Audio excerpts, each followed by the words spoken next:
রসুল সাল্লাল্লাহু আলাইহি সাল্লাম বলেছেন, মান তাশাব্বাহু বিকৌমিন ফাহুয়া মিনহুম। যার সাথে যার মুহাব্বত তার সাথে তার কিয়ামত। আসুন মানুষকে মুহাব্বত করার ক্ষেত্রে সীমারেখা অর্জন করুন। কাকে ভালোবাসলে আপনি দুনিয়াও আখিরাত উপকৃত হবেন, তাকে ভালোবাসুন। যাকে ভালোবাসলে আপনি দুনিয়াও আখিরাতে উপকৃত হবেন না, বরং ক্ষতিগ্রস্ত হবেন, তার সঙ্গ থেকে দূরে থাকুন। তার জন্য আল্লাহর কাছে হেদায়েত প্রার্থনা করুন। নিজে হেদায়েতের পথে চলুন, অন্যকে হেদায়েতের দাওয়াত দিন। দুনিয়া ক্ষণস্থায়ী, আখিরাত দীর্ঘস্থায়ী। অন্ধকার কবরে চলে যাব, এই পৃথিবীতে থাকতে পারবো না। এই দুনিয়া সুখ স্বাচ্ছন্দ্যের প্রতি লোভ না করে আখিরাতে সুখ স্বাচ্ছন্দ্যের প্রতি আপনি লোভ করুন। আখিরাতকে অর্জন করার চেষ্টা করুন। আল্লাহর ভালোবাসা পাওয়ার চেষ্টা করুন। কোন পথে চললে আল্লাহর ভালোবাসা পাবেন, ওই পথকে আঁকড়ে ধরুন। আপনার মতো আমার মতো অসংখ্য মানুষ কবরে চলে গেছে, আমরা অন্ধকার কবরে চলে যাব। এ দুনিয়া আমাদের কারোর জন্য নয়। আসুন এই দুনিয়ার মোহ ত্যাগ করে আমরা কোরআন ও সুন্নাহর আলোকে জীবন যাপন করি।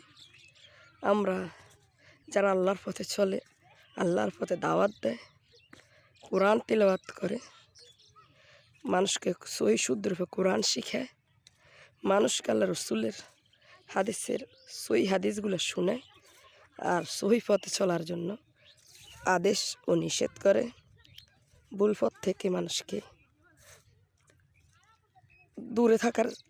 দূরে রাখার চেষ্টা করে। আসুন আমরা তাদেরকে ভালোবাসি, তাদেরকে মহব্বত করি।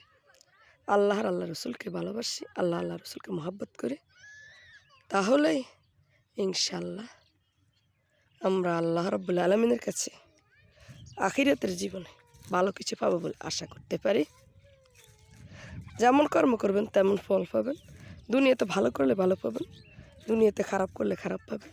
আসুন দুনিয়ার সমস্ত খারাপ কাজগুলো বর্জন করে আমরা আল্লাহর সন্তুষ্টির জন্য সর্বদা নেক কাজ করি, ভালো কাজ করি, মানুষের উপকার করি, ভালো ভালো মানুষকে ভালোবাসি, মহাব্বত করি। আমরা যেন তাদের সাথে হাসরের ময়দানে একসাথে উঠতে পারি এবং সবাই সবার জন্য সুপারিশ করতে পারি। নবীজির সুপারিশ পেয়ে যেন আমরা ধন্য হই, আল্লাহর ভালোবাসা পেয়ে যেন আমরা ধন্য হই।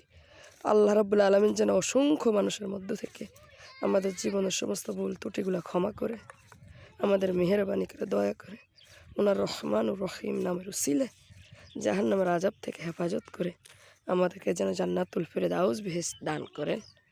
আল্লাহ আমাদের সবাইকে যেন সাহায্য করেন। আমরা তার কাছ থেকে এসেছি, তার কাছে করে চলে যাব। উনি ছাড়া আমাদের কেউ নেই। চোখ বন্ধ করে দেখেন, আপনার প্রত্যেকটা নিঃশ্বাস আল্লাহর দান। নিঃশ্বাস নেওয়ার ক্ষমতা একমাত্র আল্লাহ। তিনি যদি হুকুম করেন আর যদি নিঃশ্বাস বন্ধ হয়ে যায়, তাহলে আমাদের আর কোনো উপায় থাকবে না। আল্লাহ দয়ার উপর আমাদের সমস্ত ভরসা। আল্লাহ যতক্ষণ আমাদের দয়া করবেন ততক্ষণ আমরা বেঁচে থাকব। আল্লাহ যখন আমাদেরকে ডাক দেবেন তখন চলে যেতে হবে। আসুন সব আল্লাহর কাছে আত্মসমর্পণ করি, আল্লাহকে ভালোবাসি, আল্লাহ রাসূলের সুন্নাতকে অনুসরণ করি।